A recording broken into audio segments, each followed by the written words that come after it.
In the previous episode, I went to Dandong, the Chinese city that's right across the river from Sinuiju, the border city of North Korea, and took a boat into the North Korean side of the river briefly for about 20 minutes. Today, I'm going to see North Korea again. So in the morning, my mom and I left our hostel and boarded a bus to take us to the Hushan Great Wall, Hushan长城, the easternmost section of the Great Wall of China that was built all the way to the Yalu River on the Korean border. The bus ride to the Hushan Great Wall was smooth and there was not much traffic. In fact, we arrived a little bit too early and the e-tickets we bought hadn't been activated yet, so we wandered outside for a while first. There's an info panel that introduces the Hushan Great Wall's history. It's said that this section was built during the Ming Dynasty, beginning from the year 1469. Today, this area belongs to the Quandian Manchu Autonomous County, which is run under the prefecture-level city of Dandong, whose city area is located further south and hosts the railway station that goes into North Korea. Here at the Hushan Great Wall,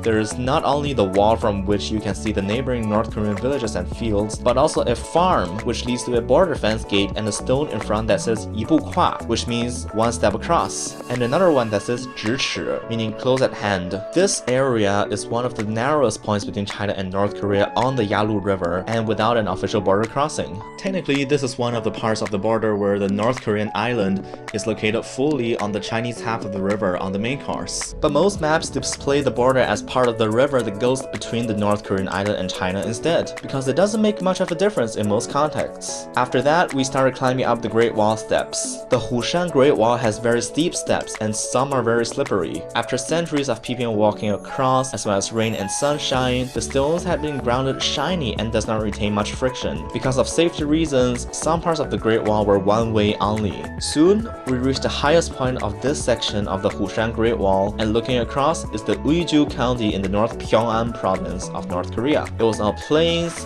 fields, and farmland, and I also saw some local farmers walking in the fields. I remember one of those who climbed up the wall was shouting towards North Korea and saying, 你好平壤, meaning hello Pyongyang, in Chinese, as if Pyongyang is right behind the mountains. Then I was like, actually, Pyongyang is still pretty far away, like 2 or 3 provinces from here. Anyways, after staying up here, taking in the view and taking more photos, we walked down the way that only allowed one-way traffic. Yeah, please don't ban us from the wall, but there really was not a lot to see on the other way.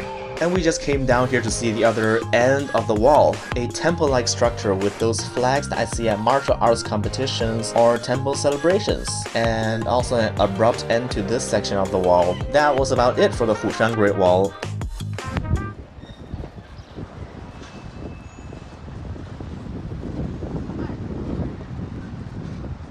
And for lunch, we headed back to Dandong City, and specifically the Goryeo Street, to the Ongliu Yuliu restaurant to try some Pyongyang cold noodles. Yeah, they use an iPad here to take orders, but I'm guessing the original branch in Pyongyang doesn't have these. I'm not really sure, but I strongly feel they don't. Anyways, here's what the cold noodles look like. I've had cold noodles before, but never in this style, the North Korean style. Honestly, I think I personally prefer the Chinese style to the North Korean style, because I find the Chinese style of cold noodles more flavorful. But each has their own preferences, so please don't cancel me or anything if you prefer the authentic Korean version. We're not in North Korea, we can like what we each like, and it's okay to be different. Anyways, our trip to Dandong is coming to a close as we were heading to our next destination, Shenyang, again on the high-speed train. Catch me and see you all in the next episode. Don't forget, like the video, leave some comments, share it with people whom you think might be interested, and subscribe to my channel for more. Please, stay tuned.